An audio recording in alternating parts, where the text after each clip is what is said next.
Welcome to the Wealth Studying Podcast. This is episode 531. Today is August 17th, 2026. I'm your host, John Pugliano. I'm also the founder and money manager at investablewealth.com. Today, while we're in the dog days of summer, I want to review with you about 15 or so stocks that are doing incredibly well. And some of them you maybe have never heard of. Some of them are old school names that you may have heard about and forgotten of. Most of these, though, that have done very well, with few exceptions, are not in the headlines. And to the extent they are, they're talked about how they're part of this AI circular investing, bubble that we're experiencing or whatever. And listen, I don't think we're in an AI bubble yet. We could get into one. But as I review these 15 stocks with you, keep in mind that pretty much whatever metrics you want to look at, whether you're looking at their performance over the last week or over the last 10 years, this list of 15 stocks, I'd say about 60% of the time has beaten the S&P 500 and in some cases significantly beaten the S&P 500. And my point of bringing this up over looking at it, say over 5 or 10 years, is that yes, a lot of their success is tied to data centers, but not all of it. So is there circular investing in AI data centers? Is there an AI bubble forming? Well, people have been telling you for the last 2 or 3 years that it's about to pop any day now, and it hasn't yet. So if you're listening to all the gloom and doom and you're not investing in these type stocks, you're probably not making as much money as you could. Let's just quickly run through these stocks. And full disclosure, every one of these are stocks that I personally own, and I have no current intention of selling them anytime soon. Now, first off, let's look at the ones that are directly or highly correlated to AI, large language models, data center type stuff. And to prove the point that this is not just all about data centers and companies that don't have any other markets, I want to start out with Amphenol, which you've heard me talk about many times. This company is, over 80 years old. For you radio transceiver aficionados, Amphenol because, back in the, late 1920s or so, they invented the UHF PL239 connector. Well, they're still in business. They don't make those low-end connectors anymore, but data centers are not only reliant on NVIDIA chips and all the things coming out of Taiwan Semiconductor, but they're also highly reliant on sensors and connectors that are both making physical contact with things like copper as well as fiber optics. And a company like Amphenol excels in that area. Pull up a chart, and whether you're looking at Amphenol over the last month, the last 3 months, the last year, even over the last 3 years, they're up 300% over the last 3 years. Again, a company that's nearly 100 years old. And that's because, yes, they're profiting from data centers, but guess what? They're also used in avionics and EV battery systems and just regular old automotive electrical harness systems and virtually everything to do with medical equipment or aircrafts. Everything I say about them is pretty much going to relate to all the other stocks as well. Bottom line is they have use cases beyond purely data centers, and the company is thriving. The next one is also an old name, DELL Technologies. Many of you, probably decades ago, your first desktop computer might have been a Dell. Well, they're still relevant today. They're a major supplier to data centers in terms of optimized servers that are used in the rack systems to perform all the magic that happens in these data centers and to do it in a very power and electrical system efficient way. And again, just like Amphenol, they have uses outside of data centers. Yeah, they still make regular old desktops and laptops for both enterprise and consumer markets and all types of peripheral and IT storage solutions. So it's not just a one-trick pony. That takes us to another old name, in fact, a name that blew up during the dot-com bubble. It hasn't gotten back to those dot-com highs, but I think it still can, and that's Ciena. Ciena is critical in terms of that conductivity that has to be faster than just regular old analog devices. They have to make connections at the speed of light, and that's where CIEN comes in with their networking ability of fiber optics and telecommunications. And yes, over the last 3 years or so, they've been growing exponentially because of data centers. But again, they've been in business for over 30 years. They skyrocketed during the previous dot-com bubble. They're nowhere near to those levels yet. They've got more than 2 years of back orders that they can't even fulfill. They're not only used in data centers, but just, regular old AT&T fiber optic communications, subsea cables that go underneath the oceans, all types of government communications. The stock is up nearly 1,000% in the last 3 years, and I think it has higher to go. And in that same environment, let's look at two of CIEN's key suppliers. That's Coherent and Lumentum. Now, I don't own near enough of these guys. CIEN is a much bigger portion of my portfolio. I was late getting into these guys. I think I didn't buy them until maybe around March. And I don't own large positions of them. I wish I did, but even having said that, with all the ups and downs and the volatilities they've had, just over the past 6 months, both of them are up over 60%. And again, they have uses well beyond just data centers. That takes us to another name, a company, in fact, that's well over 100 years old.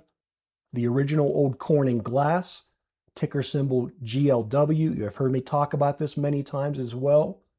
They supply fiber optic cables, but beyond that, they also make the Gorilla Glass that's probably in your smartphone or some other type of touchscreen that you own, or even the substrate in your TV. So whether it's your car, your living room, or your smartphone, you're probably using one of these Corning glasses without even knowing it, and that's not even taking into account all the fiber optics that's going into these data centers. Okay, now if you're tired of hearing about fiber optics, then what about another old school name, another company that did blow up back in the dot-com era and only maybe 4 or 5 years ago got back to those levels, and that's Cisco. Cisco's routing and switching architecture is back in the news again because they are not only needed in these data centers, they're needed in overall cloud computing. And again, they have applications beyond just the data centers, regular old enterprise and consumer products. And in recent years, they've expanded beyond just hardware and moved into software and specifically things like cybersecurity.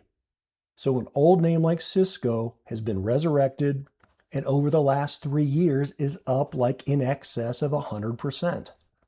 How about two other names that you've probably never heard of, although I have talked about them on the podcast, and that's Flex and Jabil.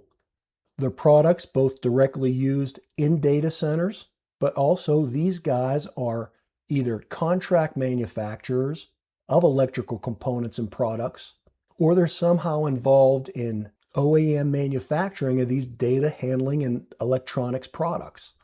The big jump for these guys has not just been the data centers, but the phenomena of reshoring, where we're bringing infrastructure and security products to that manufacturing back to the United States. So products in the past that may have been made somewhere in Asia for national security and other reasons, we want to be making those here in the US or close by. Companies like Jabil and Flex are profiting from that. And again, not only data centers, but in vehicles, medical equipment, and even, plain old consumer products and packaging. And speaking of that brings up another name that you've probably never heard of. We've talked about it once or twice over the years. That's Nordson. Nordson is best known for their hot melt application equipment. These things are traditionally used for, sealing up corrugated boxes, and that's still a big business for them. But over the years, just like all the companies that are moving more into industrial tech, they're not only doing the old school things, but they're moving into higher and higher levels of precision manufacturing. So Nordson's equipment, while some of it is used to seal up regular old brown boxes, more and more they're moving into precision disbursement of fluids. That includes things like industrial coatings, surgical fluid management, and specifically in terms of these data centers and AI, Nordson has gotten into high precision fluid dispensing systems that are used in silicon chip manufacturing and assemblies. So once again, an old school industrial name that's becoming more and more tech-based. And here's another name, Reliant. I don't think we've talked about it at all on the podcast, but it's a spinoff of Fortive, which is a holdings within the portfolio. And again, they're profiting from AI data centers because of the high quality test and measurement equipment that they manufacture. And yet beyond that, they have wide scale application in the general power grid, defense contracting, environmental monitoring, and the defense industry. And if you want to talk about where I see the real revolution that's coming, not in artificial intelligence or in large language models, because this stuff is just the low-hanging fruit. But if you read my book that I wrote about a decade ago called The Robots Are Coming, it was about automation. And so you have companies like Rockwell Automation and Honeywell, which to some degree or another might be finding some applications in data centers.